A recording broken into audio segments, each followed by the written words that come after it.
Bonjour, bonjour amis astrophiles, je vous retrouve avec plaisir, j'espère que vous allez bien et je vais aborder, et bien entendu, la fameuse pleine lune éclipse en Poisson, donc du 7 septembre. Donc 7 septembre, temps universel, 18h09. C'est un temps fort puisqu'il s'agit d'une éclipse lunaire totale. Et vous savez combien le temps des éclipses a son importance et qu'il va probablement, hein, on le dit souvent comme ça, agir sur les 6 prochains mois. Alors, bon, il ne vous aura pas échappé que au moment de cette éclipse, et elle ouvre aussi une semaine qui semble au niveau collectif, hein, chargée, puisque nous avons, hein, entendu la date du 8 septembre et puis celle du 10 septembre. Donc, bon, regardez de quoi il s'agit et vous verrez combien, voilà, ben, il y a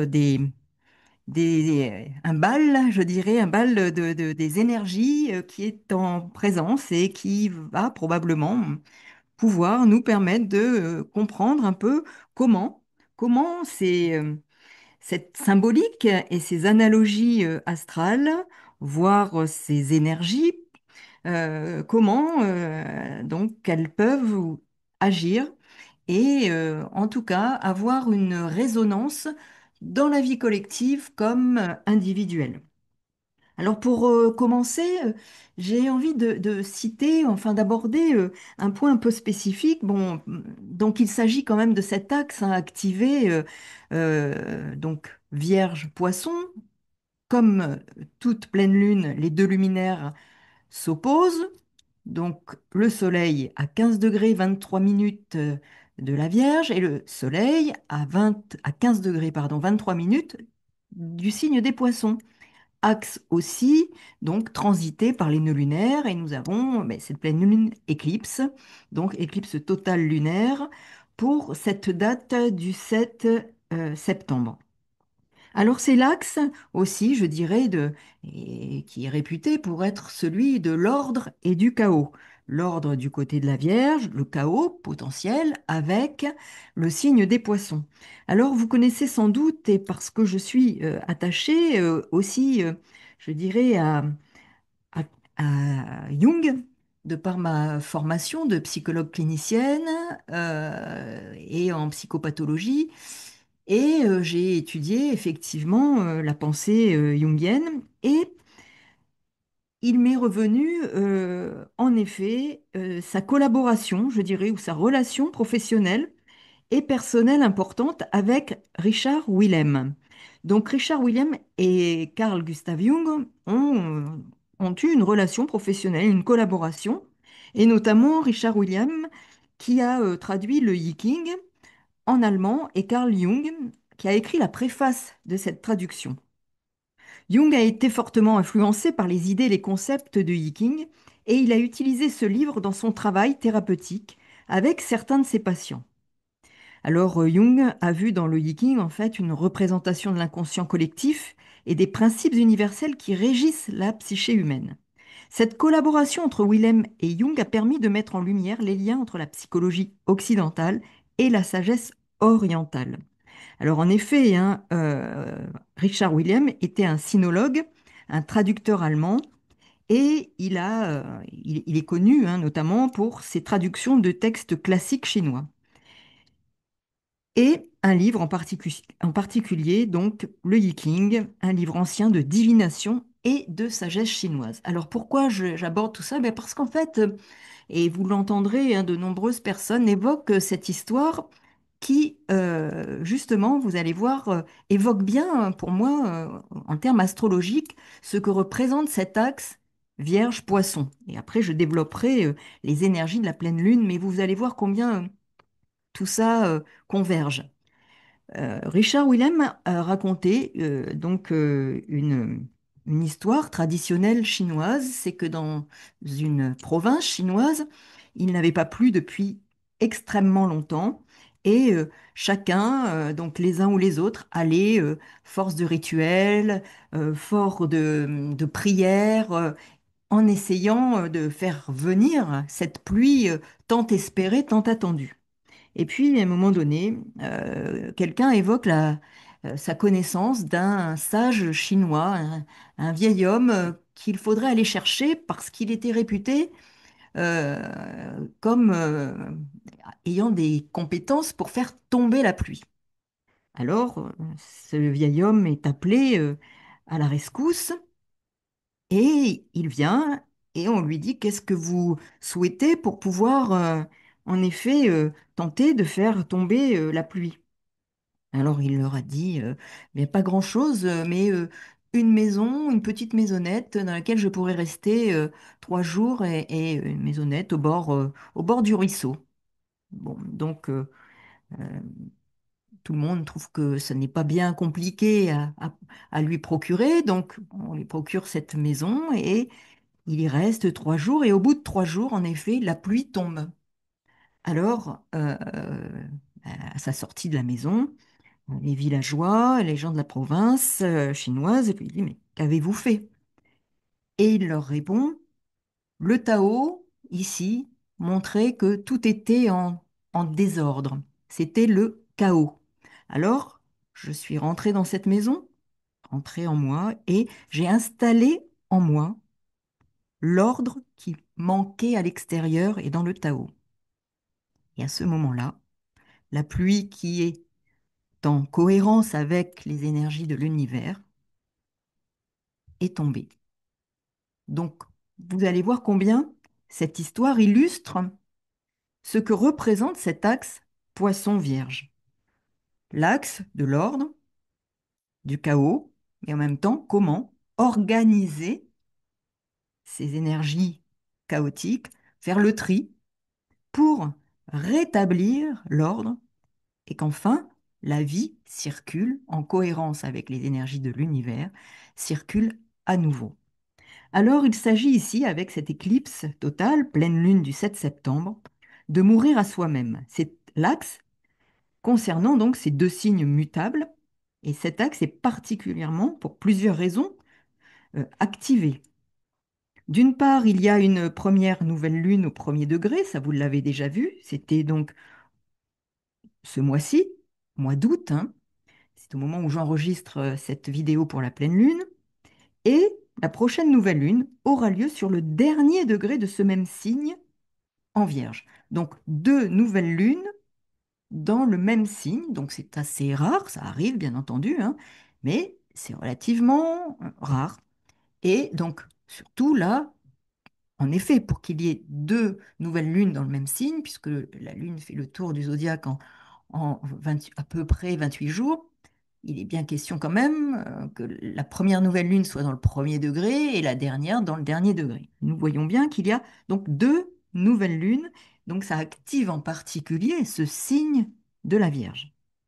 Donc, cette nouvelle lune, deux nouvelles lunes dans ce même signe, c'est aussi l'axe du transit des nœuds lunaires, par conséquent, là, des éclipses. Cette pleine lune sera une éclipse lunaire totale. Il y a aussi dans ce même axe le retour de Saturne en poisson pendant cette période, puis retour de Neptune en poisson, maître des poissons. Autre élément, Jupiter qui est un des deux autres maîtres des poissons, un des deux maîtres, je dirais, pas des deux autres, mais des 2 maîtres des poissons, et qui se trouve dans ce signe d'eau qui est le Cancer, signe au trigone des poissons, signe aussi de mort et de renaissance, de manifestation à terme du renouveau, d'un nouvel élan et d'une créativité manifestée dans nos vies, en particulier dans la maison traversée par Jupiter pendant cette année. Et vous regarderez pour vous où se situe le Cancer dans votre thème, parce qu'il sera vraiment un indicateur très intéressant à examiner et à interpréter dans votre thème et pour votre année personnelle. Alors cette pleine lune met l'accent sur ce qui doit mourir pour renaître à un autre niveau de conscience. C'est en quelque sorte aussi rétablir l'ordre dans nos vies, dans un domaine particulier où il peut y avoir émotion, turbulence, chaos, dépendance. Et là, nous avons besoin de rétablir Et Saturne nous y invite également avec ce retour puisqu'il est passé pendant 2 ans, un peu plus de 2 ans et demi, enfin 2 ans, près de 2 ans et demi. Là, il refait donc une incursion dans les derniers degrés du poisson. Il va terminer un travail, véritablement, et il est un rappel, quelque part, à l'ordre, rappel à l'ordre, hein, euh, pour, en effet, rétablir un équilibre.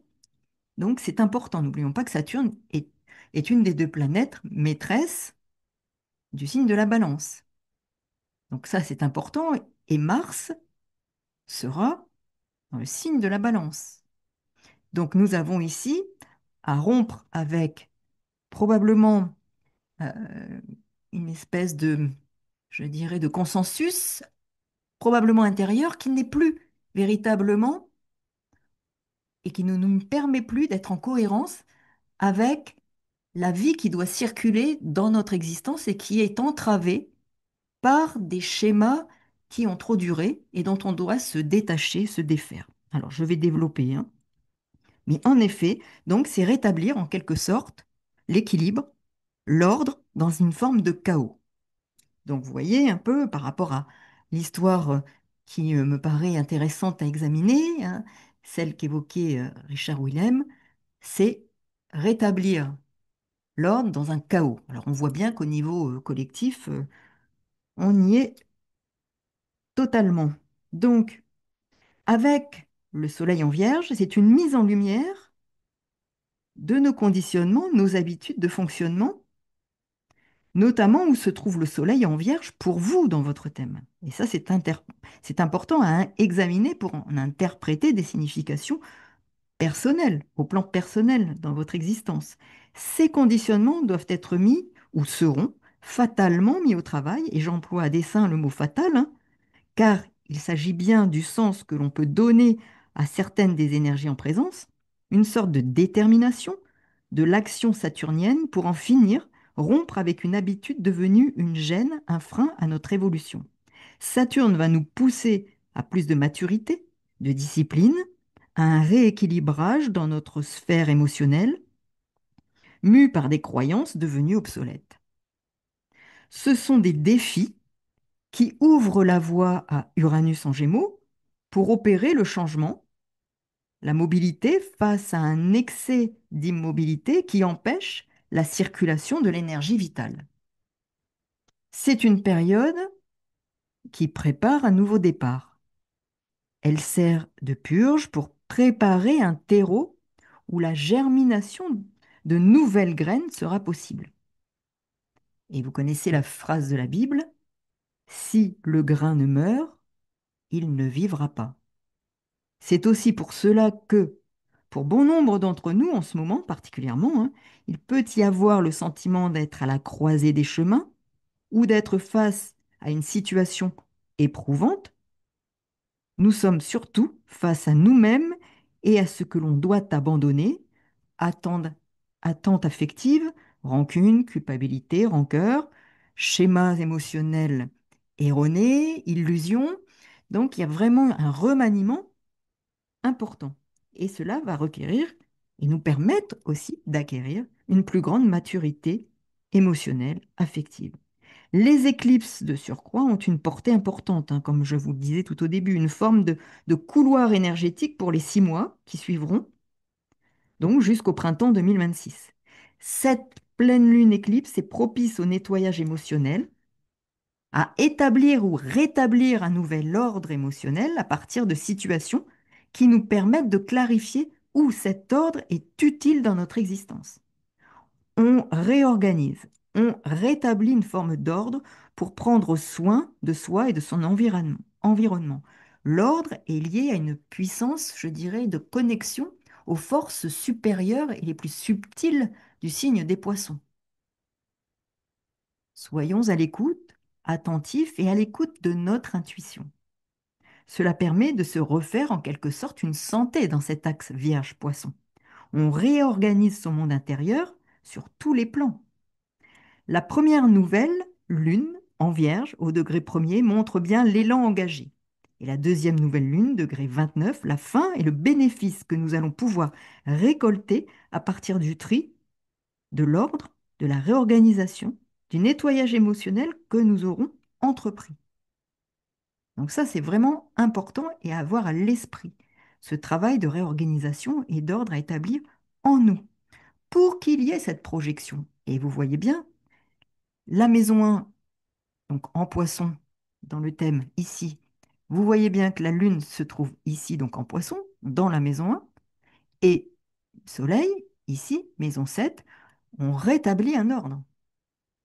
On rétablit aussi la santé. Mercure, planète maîtresse de la Vierge, se trouve en 6, en analogie avec le signe de la Vierge, et en même temps qui nous engage à aller, puisque le Soleil est en 7, pour une projection vers l'extérieur de quelque chose qui a permis de rétablir un ordre dans notre monde intérieur, Neuneur en poisson, de rétablir un équilibre afin de nous projeter vers l'extérieur selon de nouvelles conditions où l'ordre est rétabli. Et donc, comme cette histoire du vieux sage avec la pluie est la manifestation d'un ordre qui est rétabli.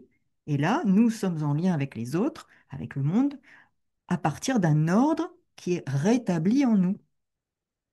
Donc, c'est vraiment éminemment important de comprendre ce qui se joue là, tant au niveau personnel que collectif. Alors, cette pleine lune éclipse peut provoquer une grande réceptivité émotionnelle, une grande perméabilité et des réactions intempestives.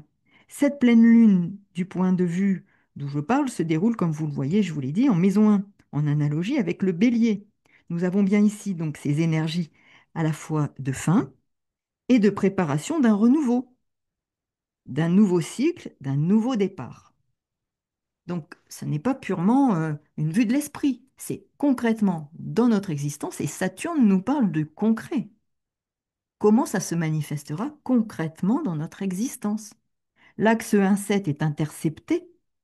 Alors, intercepté, vous savez, hein, c'est que par exemple ici, tout le signe du bélier est pris dans cette maison 1, puisque la maison 1 commence ici à 12 degrés du signe des poissons et se termine à 4 du signe du taureau. Donc, nous avons ici cette maison 1 et donc 7, axe 1,7 intercepté. La Lune est en 1 par ailleurs et le Soleil en 7. Et les signes interceptés, de surcroît, bélier balance, qui correspond au premier signe de la roue du zodiaque, et au septième signe de la roue du zodiaque avec le signe de la balance. Vous voyez bien qu'il là, il y a vraiment à voir combien, peut-être, avec une forme d'enfermement de ces deux signes dans cet axe intercepté, plus Chiron qui est en bélier, hein. Donc nous avons ici des hésitations potentielles, plus Mars est en balance, donc il est aussi intercepté, ce qui lui confère comme s'il était en quelque sorte rétrograde. Donc l'action est d'autant plus hésitante, empreinte d'une peur d'être rejeté, d'être marginalisé par rapport à son clan, sa famille, ses amis, une équipe. Donc vraiment, on peut avoir le sentiment là, d'être pris en étau et de ne pas pouvoir agir véritablement hors de ces conditionnements, issus des programmations du passé, maison 1, qui arrive bien entendu après cette maison 12. Et vous voyez, là, nous avons quand même en maison 12 le signe du Verseau et Pluton qui est en Verseau, alors en 11, et qui nous signifie doublement le besoin de se libérer. Donc c'est vraiment libération, grande libération de conditionnement, de fonctionnement sociétaux. Mais avant d'être sociétaux, ce sont des projections de notre désordre intérieur qui se manifestent dans une vie sociale, projection.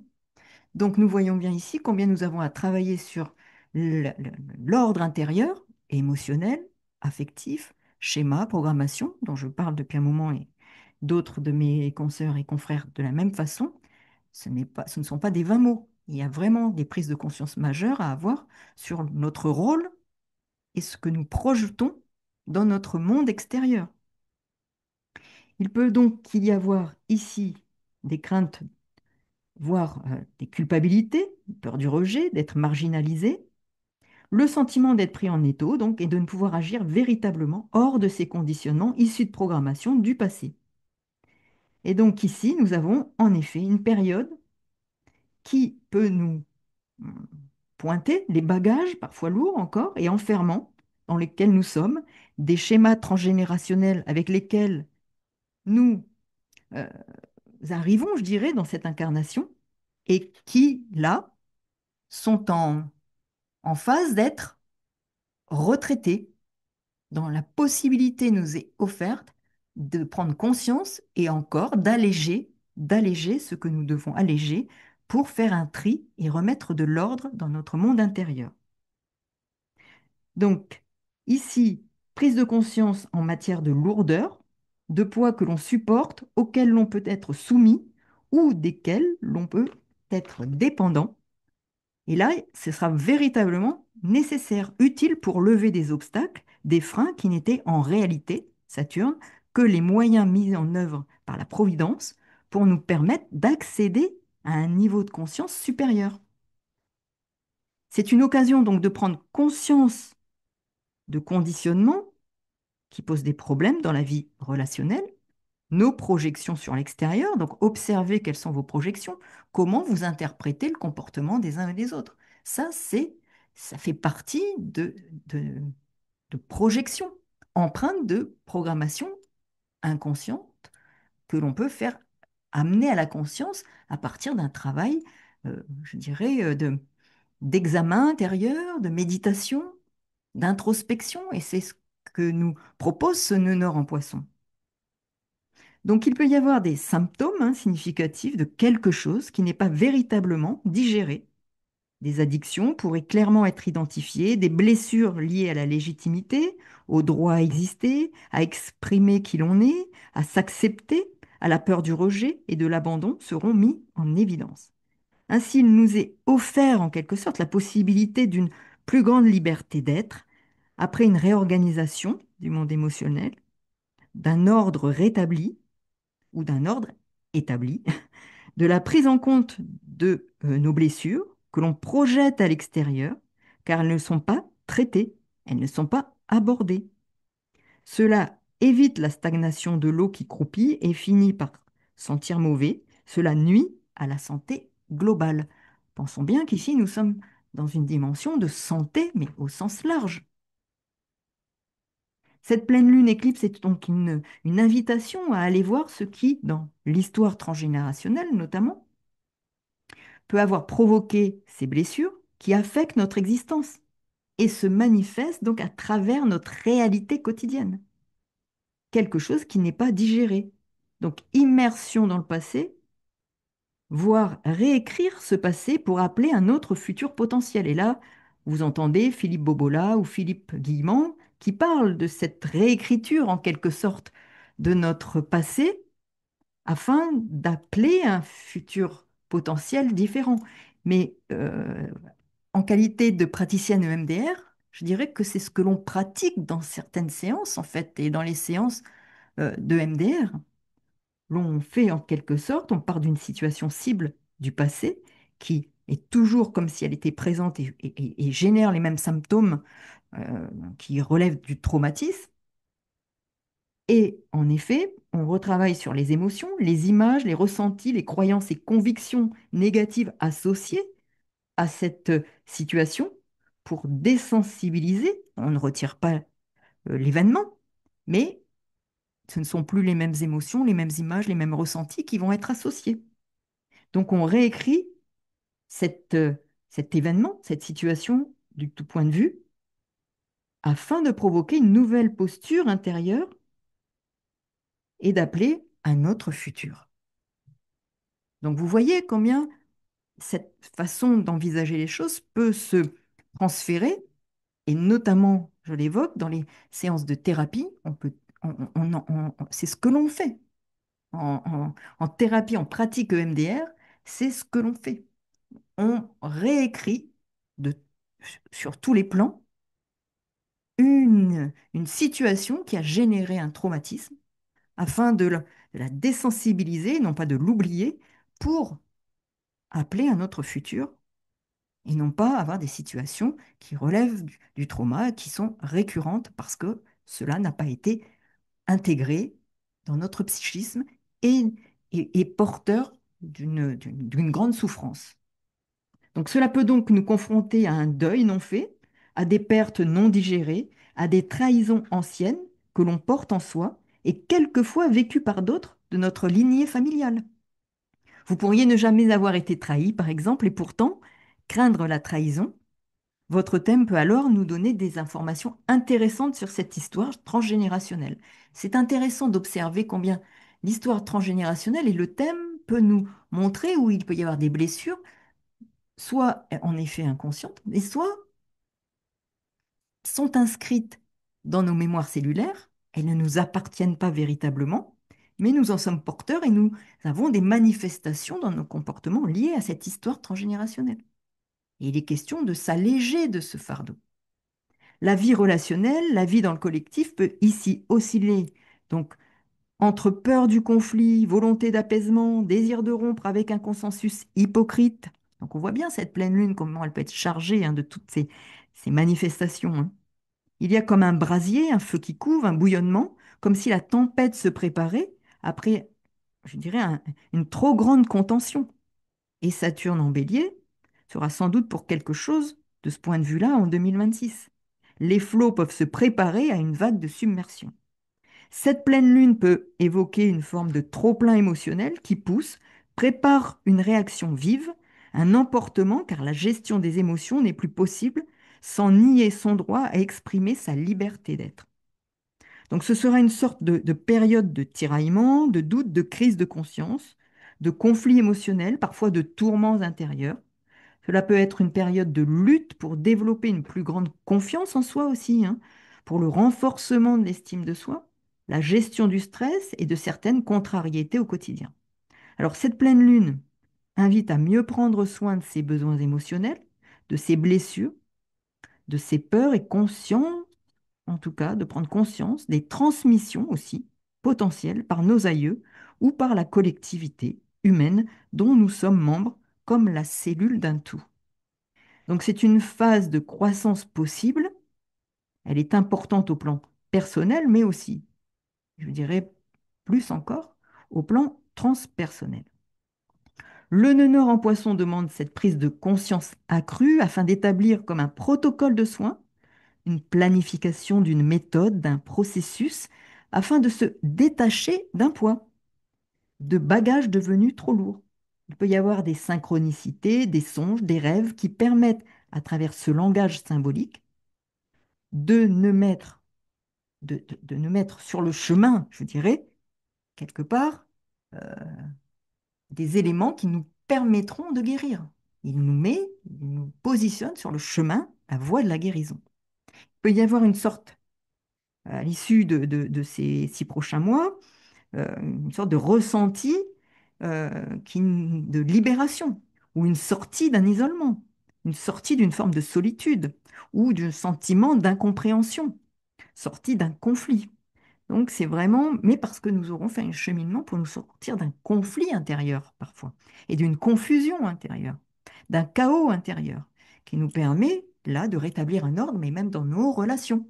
C'est ça l'intérêt, c'est-à-dire en nous et à l'extérieur, de rétablir un équilibre, de rétablir un ordre dans notre vie personnelle, au quotidien, collectif et relationnel. Alors, comme je le pointais tout au début, Jupiter est en Cancer, il est l'autre maître des poissons, et il évoque aussi la loyauté ou les loyautés à des appartenances, voire au conditionnement. La soumission à ces loyautés sera à prendre en compte pour contribuer au tri et à l'ordre à opérer afin de gagner en autonomie émotionnelle. Il s'agit de faire le tri entre attachements nourrissants, ces liens affectifs nécessaires et stabilisants, propres à nous permettre d'être en sécurité, sans lesquels l'on ne peut s'aventurer dans le monde et sans lesquels les passages à l'acte, les réactions de colère et les explosions, comme le dit Boris Cyrulnik, sont nombreuses. Ils nous aident, ces liens d'attachement nourrissants, à explorer le monde. En revanche, ceux qui sont toxiques entravent notre liberté d'être. Donc il s'agit bien de faire un tri entre les attachements nourrissants, nécessaires, stabilisants, qui nous permettent d'aller explorer le monde, d'aller vivre, de travailler, parce que nous avons une sécurité grâce à ces liens d'attachement qui font partie de la vie humaine, et puis ceux qui sont toxiques et qui, à l'inverse, entrave notre évolution, notre développement, je dirais, transpersonnel, notre place dans le monde, où on s'exprime en toute liberté d'être. D'où la vigilance par rapport à ce qu'entretient la société, en favorisant les ruptures de liens, l'isolement, la tentation du développement personnel au détriment du développement transpersonnel, le développement personnel qui a tendance, observé, à isoler les personnes et qui fait le terreau, ce, en effet, de souffrances plus grandes encore. Soyons vigilants, trouvons l'équilibre, le juste équilibre entre le développement personnel, transpersonnel, la relation aux autres. Attention de ne pas tomber dans quelque chose qui nous coupe des autres et qui nous isole et qui va faire le terreau justement de souffrances encore différentes. Donc, ce qui est important, c'est qu'en effet, si vous avez par exemple des points spécifiques dans cet axe, Vierge, Poisson, les nœuds lunaires, Saturne, le retour de Saturne, les luminaires Soleil-Lune, les nœuds lunaires, l'ascendant, le descendant, en effet, vous allez avoir des opportunités pour en finir avec quelque chose, avec des illusions, des dépendances, pour un renouveau, un nouveau départ en 2026, mais il y aura un gros nettoyage nécessaire. Toutefois, cela vous appartient, et si vos bagages restent lourds, en effet, vous entamerez un nouveau cycle encore bien chargé. Donc, je vous souhaite une bonne pleine lune et période des éclipses pour un travail en profondeur salvateur. Alors, si vous souhaitez savoir ce que cela peut signifier pour vous et l'interprétation que l'on peut en faire dans votre thème et concrètement dans votre existence pour les mois à venir, eh bien, sous la vidéo, donc dans la barre de description, vous avez mon adresse ou me contacter. Et là, je vous donnerai des éléments concernant, en effet, concernant les conditions d'accès à ces consultations, ces séances pour des échanges autour de votre thème. À très bientôt. Merci pour les pouces, merci pour vos commentaires. N'hésitez pas, parce que pour que cette vidéo puisse continuer sa vie et poursuivre sa vie et son cheminement et être entendue par d'autres personnes, eh bien, n'oubliez pas que ça contribue à sa diffusion. Donc, merci pour toutes vos manifestations d'intérêt. Merci encore. À très bientôt. Au revoir.